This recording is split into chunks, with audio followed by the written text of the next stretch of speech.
Hello beautiful people, how are you all doing today? I hope you're well.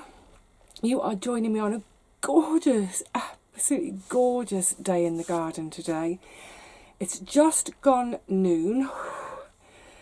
I'm hot, it's hot, but there are clouds scudding across and every now and again we drop into shade, which is a lovely relief. And there's a beautiful, really sturdy breeze blowing through. It's so perfect. Oh, I love summer so much. That's why I'm starting in here, because it is really breezy out there, which might muck up sound.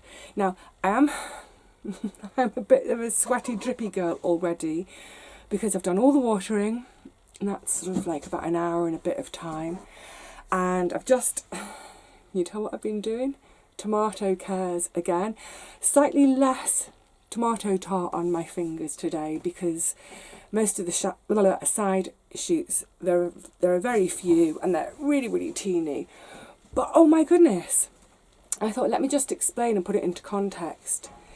The last lot of tomato cares I did them on Monday, which was the 1st of August. I did them Monday morning, just before I filmed the tour. Today is Friday the 5th. It's 4 days later. I've had to tie them in again. Oh my goodness, which just makes me so happy. They're growing. Not only that, today's tying in session, I wasn't sitting on the stool. I'm now at the standing up stage because they've gotten so tall. It makes me so happy. At least I have tomatoes this year, if nothing else. And they are my favourite veg to grow anyway, just because of that intimate care they get over the whole season. So yeah, I'm chuffed. I'd rather not stand to do any job, but standing to do the tomatoes, I don't mind, because it signifies that they're growing and growing and growing. So yeah, I just thought I'd put it into context of the time. So my yesterday was the 4th of August. That's when you saw me, well, the plan was to clear out the shed, bring the onion harvest in, but it always took me so much longer than I anticipated. That's fine, I made good progress later on with the camera off. So now it's time to go and lift, I was going to say the gorgeous onions. Some of them are gorgeous, but very few compared with previous years. Never mind, let's go and lift what is there and be grateful. And just bear in mind, it might be a bit blowy while we're out there. I've picked the most perfect spot for us. In the shade of my next door neighbour's miniature cherry tree. It's such a cute tree. It only stands maybe at 6 feet tall, which is what we're permitted on this site. But the trunk's only about a bit over a foot, then it branches out. It really is a little miniature. And the cherries taste gorgeous. But never mind that, it's a really, really lovely spot to be in here. Now, what I don't know... Oh, I need to tip you down. You can't see. I'm going to tip you down so you can see what I'm talking about and what I'm doing. Hang on. Yeah, what I was about to say was, I'm not sure how solid this bed is going to be. Because ideally I want to follow up with brassicas. But, yeah, they can wait. So when I lift my onions, I just like to get my hori knife, trowel, hand fork, whatever, underneath, properly underneath, and just sort of pop them up gently. Because this is all about food for storage, so tiny, because this is all about a food for storage, I don't want to damage any part of the onion. I don't want to damage its sort of, what's it called, basal plate, its foot plate. I don't want to damage that. I certainly don't want to damage the neck, so I'm not yanking them out by the sort of the foliage, because I don't want to snap that neck. I'll explain that in a second. So yeah, so what I'm saying is, don't be tempted to get hold of the foliage and pull, because the chances are you will damage it somewhere. And you know, if you do, obviously any that you accidentally damage, either, you know, use them up in a couple of days. I think this is crazy. I think that's going to be my best one this year. Oh, it's never been such a bad year. Never mind. But yeah, if you do accidentally damage one, them, whatever, if it's just one you've damaged, use it up over the next few days, cook it, use it. If somehow you manage to damage absolutely loads of them and there's no way you're going to use them up in a week or so, you can always just get them chopped up, bung them in the freezer.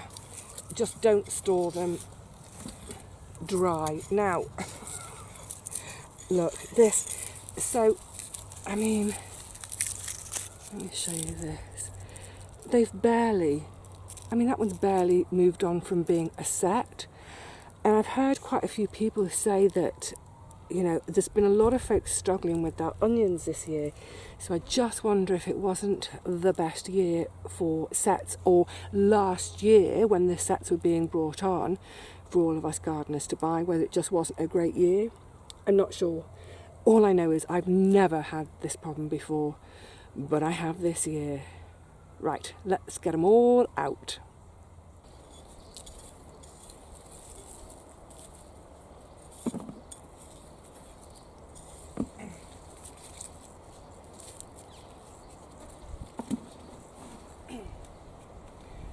Some of them are so minuscule, I can't even see where they are. I only know where they are because I know my own spacing so well. Oh my goodness.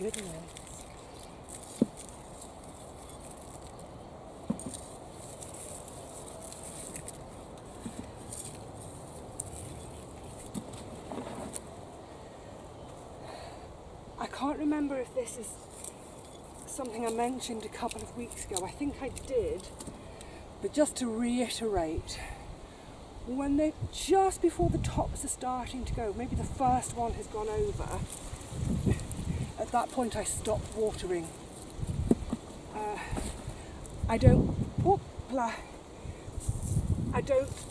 want to be harvesting moist onions. These are a product which are going to be stored dry.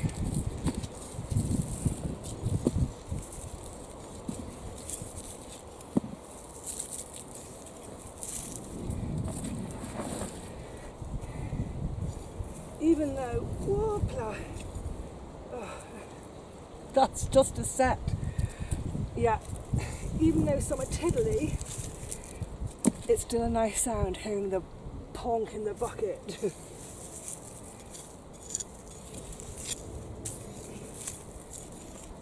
Right, next two rows, which you can't even see, then I'll do the reds, and then let's reconvene back at the shed and talk about storage. I'm having such a lovely day. I've had loads of chats today as well. It's been really lovely to just, I'd sort of said to myself, I'll get back to the onions in a second, I promise.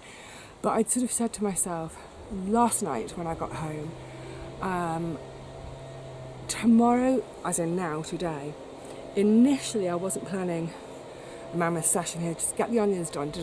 But then last night I thought, you know what, it's so, are you all wonky? Hang on a tick. Bit better. I thought, it's so beautiful down here, and as in the place. The weather's amazing. I'm sick of the heat indoors at home. I'm really, really fed up of it at home. It's so energy sapping. But out here in the garden with the breeze, and it's gorgeous. And you know what? Before we know it, summer will be over. And I don't mean that in a doomy, gloomy way. Summer will be over before we know it, and then it'll be short days, grey days, cold, miserable. So, come to the garden and allow yourself the whole day. Not to work for the whole day, my knees wouldn't stand for that, but allow yourself the whole day. I've got to pack lunch. I'm actually getting quite peckish. I must be getting on for one now, or even after it. So yeah, the lovely thing about allowing myself that is then when someone stops for a chat, I'm not trying to sort of hurry up and get back to any work. Just take as long as I want to chat. It's so lovely. Make the most of it now, because next summer I won't be in the allotment chatting to people. I'll still be chatting to them on the high street. Right, onions, rubbish. They're in the barrow just next to me. In a second I'm going to open up the second door of the shed, just go in with the whole barrow. And normally I hang them in the drying rack, so they come in from the top, they sit on the mesh metal with their foliage drawn through and down, and they stay there to dry. However, there's so many little tiddlers. I think what I've done this previously with other harvests, is I've got some hessian sacking, I've just laid it across the top of the drying rack, and for now I'm just going to spread them out on the top of that. It's partly a time issue, because throwing the foliage through takes ages, and some of the foliage is still a bit green and juicy. So I'm just going to lay them flat for now, and then in a couple of weeks they'll have dried a bit, then I can turn them upside down. So, and I nearly forgot, of course I've got my 3 that I grew from a seed. So 3. It's a good job I wasn't relying on just the seeds. Oh, is that leaf miner damage? Just looking, I can see a hole, but I can't see a leaf miner. Maybe. But yeah, so that's my one from seed. This is the best one of the one from sets. It's about the same. And my best red. I think they're my best. So, yay for at least something. Now, in terms of storing and prepping them, oh, of course the table's like that. Oh, hang on, I'm going to put it there. Just going to roll off the table. So in terms of for storing, right now, all I will do is, if there's any leaves like that that are obviously, really hanging off, just take them off. To be honest, I don't really bother at this stage with that sort of thing. Don't do anything with the roots, don't do anything with this bit. Try to touch them as little as possible in terms of tidying them up and cleaning them up. Nature has given us the perfect kind of packaging. We don't need to interfere. Let them dry. I will, if it had been wet and I was taking that and there's a lot of wet soil, I would gently brush that off, because let's get the wetness off. But as it is, I'm just going to simply let it dry. And in the process of drying, this sort of, the papery bit of its neck, it will shrink. It shrinks as it dries, and as it shrinks, that whole thing tightens up and it becomes the perfect little seal for your onion. Once they're all thoroughly dry, and I'm then going to move them off the rack, and either I'll put them on strings or in baskets, whatever it is. At that stage, then I'll tidy them up a bit. So if there's loose leaves, have them off, trim off the roots, and obviously trim off all that now dry foliage. But at this stage, really, don't interfere with them unless it is, damp mud on, in which case just gently brush it off. But otherwise, leave them, let nature take its course, let nature sort out the packaging for long-term storage. We don't need to interfere. Mother Nature knows what she's doing. Right, so I'll do that, and then it's time to move on to the next harvest just there. Great, so the onions are all ensconced. There's something else I've been meaning to do for ages. Flip my bunting around. Because it's been hanging out for 3, 4, 5 years. It's so faded. I don't know if the other side is going to be much better. Let's see. Yeah, I mean, it's out. It's never been put away. But I just thought maybe to other side, I think it is a bit less faded. Yay! You can't have whoopla. Oh, I might need a new bit of string, but you can't have a summer shed without bunting. I mean, never mind summer, you can't have a shed without bunting. This winter, hopefully, I'll get sowing again. It's getting warm. Right, what's next? Oh, yes, harvest. I'm going in. This is my lovely lemon balm. It's a monster. It always turns into a monster. And I pretty much neglect it. I haven't... I was trying to remember when I last watered it. Crikey, ages ago. So I'm going to cut it right back down to about 10, 15 centimetres above soil level. I'm a bit awkward and bent over, so I'm going to talk about its uses and stuff when we get in the shed. But what I'm thinking is, because they're all quite long, the bunches are going to be quite long to hang in the shed, so I'm wondering about doing it at home. Yeah, take all these bunches home, maybe.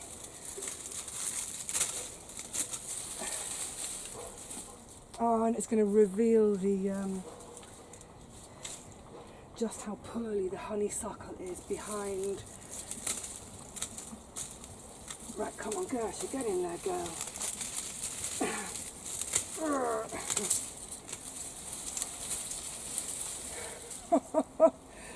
Tons, it's gorgeous. A few more snips. So the other thing I was thinking about the other day, just continuing on that theme of moving house, the lemon balm is in a pot, small-ish pot. It's what, maybe a foot across, a foot deep or so. I've had the pot for ages. It actually came from my old garden. The flat before this one, I actually had a garden. Oh, I'm going to have a garden again, I hope. Now, the thing with lemon balm is it's so easy to grow. It's nigh on indestructible, but you want to put it in a pot. If it's not in a pot, it will spread and spread and spread. It'll go everywhere. I mean, that's great, the harvest keeps coming back and back and back, brilliant. But I had been thinking let me tip you down so you can see the size of the ball while I'm talking. I've been thinking in the last couple of years, that I would probably I might really need to divide it. Let me show you. It's coming a bit oh, sorry. Give you all travel sickness on a video. Yeah, I might need to divide it, because you can see it's pretty packed solid in there. I don't know how I'm going to get it out to divide it. And one of the reasons I'm musing on this today is that pot with plant in place is going to weigh a ton. Oh lordy! Actually, it weighs so much, I'm wondering, yeah. I think it's put roots out of the bottom. Yeah, it must have done. That's what I can hear. Wow! You know what? Ants, let's put it back for now. That's how it's managed to survive with so much neglect of not watering. It's put a root down to find the water. Okay, I think for moving house, I think I will just take the whole thing out and start again at my new place. Because, yeah, I don't want to be moving heavy items like that, even with those roots snapped now, it's heavy. Whew. It's getting muggy. I'm going to have it to hang to dry in the shed, but not from the drying rack because it's too low. I'm going to put it on the back wall, and what I'll just have to be mindful of is want it long enough to tie and make a loop. Yeah, as it starts to dry, two things. One, it's going to shrink a bit and the bundles will get a bit loose and they could start dropping. But also it'll get really fragile, as in you know, it'll be almost like dust on the leaves, not so much the stalks. So I'll just make sure it's got a nice big bunch to start with. Actually, that's too big, Vivi. Hang on a tick. Oh, I don't want it to land in the cat's water. Yeah, so as it's drying, I just keep an eye on it, and before it gets too dry, I will probably halve the length of the bundle, and then get some paper bags around them, just so that as it finishes completely drying. Oh, I need someone's finger. Can someone put their finger on the knot, please? Oh, this string is slippy string. Yeah, once it's in the paper bags, if it's getting, I need another pair of hands. As it's getting really dry, any bits that fall off, they'll fall off in the bag. And then eventually, excuse me,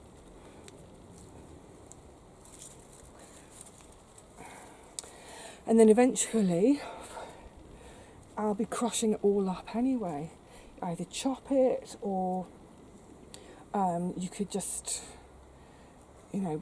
handfuls of it, chuck it in a food processor to chop it up a bit. The reason I like to chop it up is because of how I use it. So, okay, let's talk about the uses. I have greasy skin, greasy hair. It's great for both. So for hair, as a hair rinse, I'm always going on about my hair rinses. It's just a really nice way to finish off washing your hair. Make sure you've got any soapy residue out. Now, a lot of the shampoo bars, I have found them to leave my hair feeling a bit soapy, sticky. So great for after that. But also it's just so refreshing and clean. The thing about Lemon Balm is it's such a lovely, clean, refreshing smell and a bit of a tonic. So yeah, as a hair rinse. As a steam, if you're doing a facial steam, lovely, again, for greasy skin. You can use it as a tea, as a tisane, a herbal tisane, and it's really good for mild, take note, upper respiratory tract infections. So, a cold, a bit of catarrh, that sort of thing. But obviously with any respiratory infection, if it becomes anything more than mild, do please seek medical attention. I know people are still going on at me about my chest infection. You should have gone to a doctor sooner. Just to remind everyone, I was trying from the end of October to get an appointment. If I can't get an appointment, it's not my fault. Anyway, yeah, so for mild upper respiratory tract, yeah, a nice tisane. But never mind for that, it's a lovely tisane. Excuse me, I'm going to do the teeth thing again.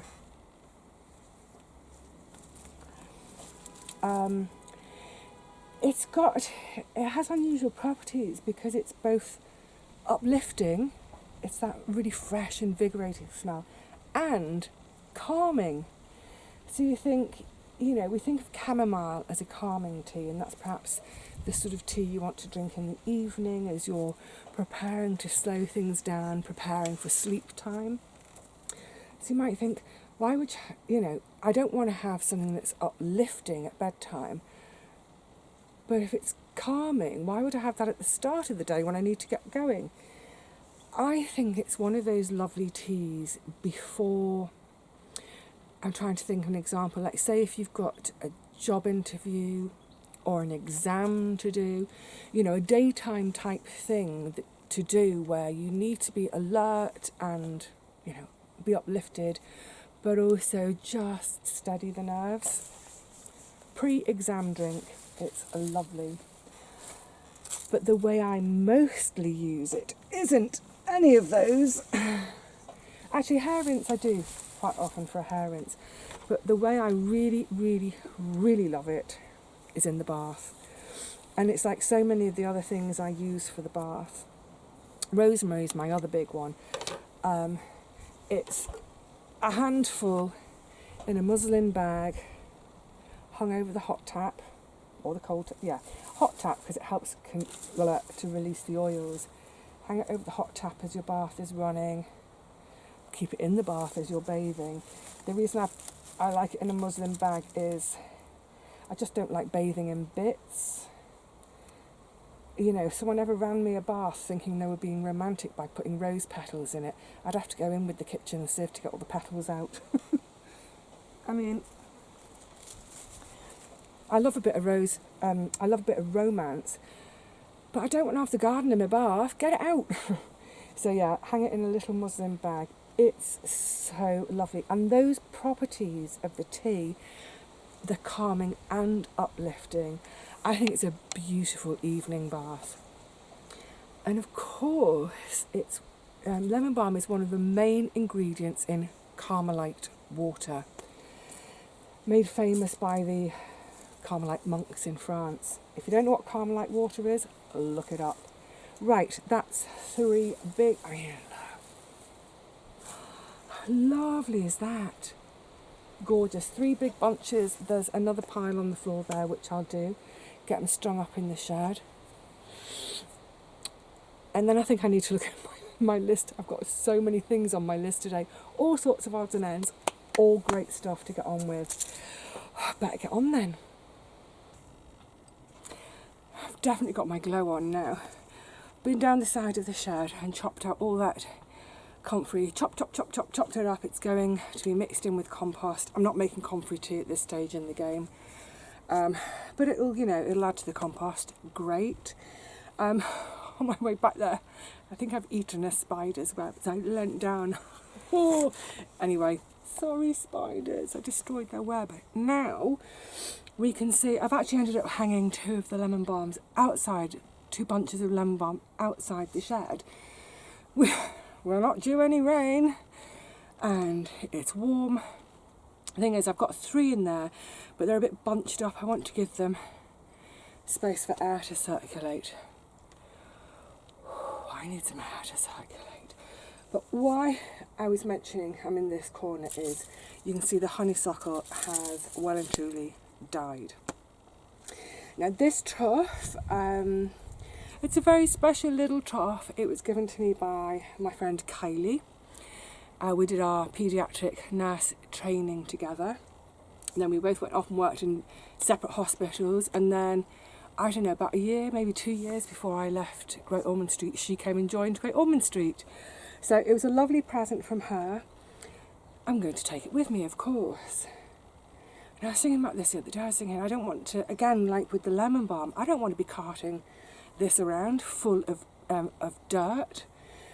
So what I'm thinking is, I've just given it some water. The rose, this is a rose cutting.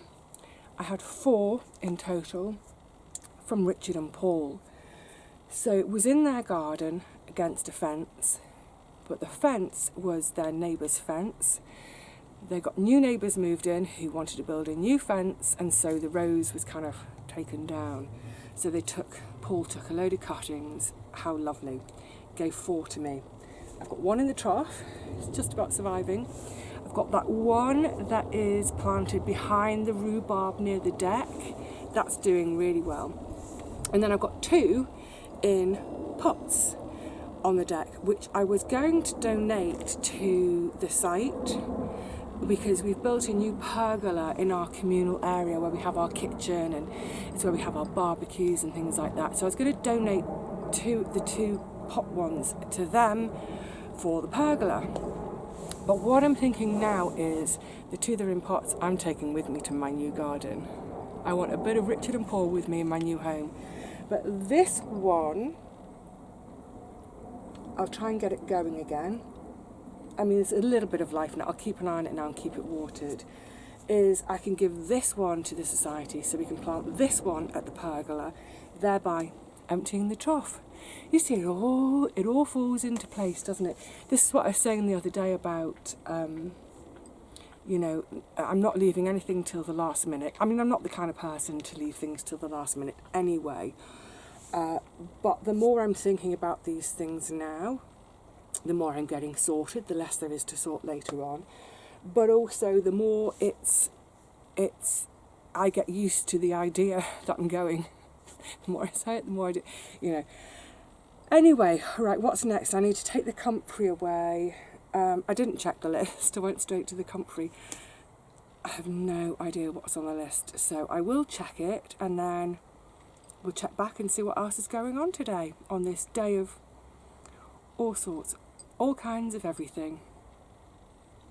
Now, this is something I didn't quite finish doing yesterday afternoon.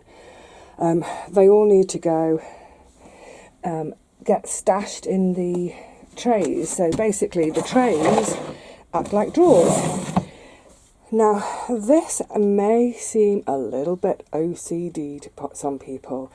The reason they're this way up is because some of the pots, they're the same size, but they're not quite the same, so they don't stack so well. So I can look at their bottoms, like these type, all of these and this, they're almost the same as all of these here, but they don't quite stack properly together.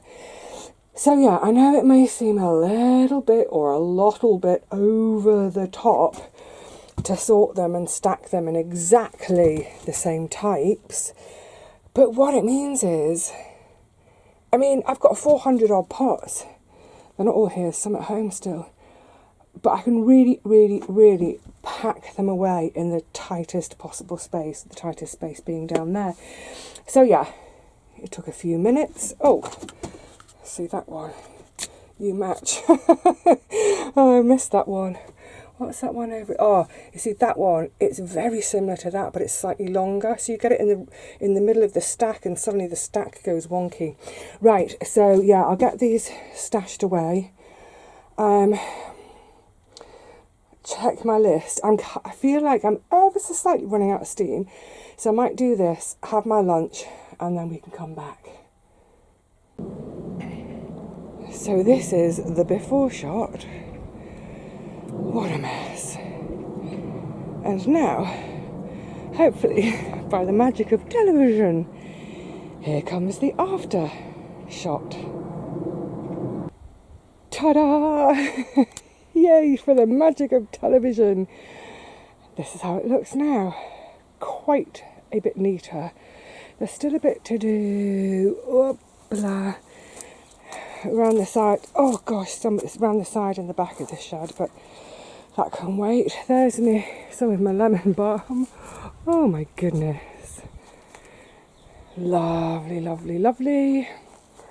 The big thing, of course, that I was really glad to get done, all those pots of sort of spent compost. Get the compost out, get the pots home, get them scrubbed. They're still at home, and I've got some more to take back today, and some other bits and pieces to take home today. But as I said the other day, I'll start doing it in bits and pieces. Also, I need to clear around the shed because I need to repaint it, including the eaves. Look at the state. Yay for the bunting being turned around. Not quite as faded this side. And what I really love, what I really love about this shed is, in the summer, being able to open both the doors. Oh, I better watch where I'm going backwards. Yay, open both the doors. I can have a little lie on my daybed, looking out at the garden, or close the doors if I want some privacy. Oh yes, happy days. I'm going to miss this little shed, aren't I? Just have to build another one, even better. Inside, considerably more organised. I need to shake out all my cushions and blankets and shawls and bits and pieces. They're all covered in dusty dry soil from where I took the garlic down. So all the onions in the top. Everything's basically ready now for harvests and harvesting. I took a load of the garlic home. Got some here and some tucked away under. It's such a pretty colour, isn't it? This is the garlic violette. See why it gets its name. Hello, more drying going on. So I've got all my baskets and bits ready for harvesting. I also have up here another basket. You can never have too many baskets. I need to go through a few bits in this corner. It's mostly cat food. Pots to return to Catherine. Ah, yeah, good stuff. Some of the nicer onions. And I'll be taking a few home. Oh, well, I'm really happy to have a good old, going backwards again, a really good sort out. I feel, and also all my pots are now stacked within the trays under there. I feel like I'm ready to go. Bring on the harvest. Actually, talking of that, I already need to get back into the garden and harvest more calendula. I think not today though. I feel a little bit worn out, and it's late in the afternoon and I still haven't eaten my lunch. So I'm going to do that now, sit quietly and eat my lunch, and then wend my weary way home and come back. I don't know if I'll be back tomorrow, but certainly back within the next couple of days to do my first bits of harvesting. Not the kind of big harvesting like, the onions would normally be, but just do some harvesting for the next week of food. I can't wait. I'll either see you at home before then, or I'll see you in the garden for some free shopping. Yay! Cheerio, lovelies.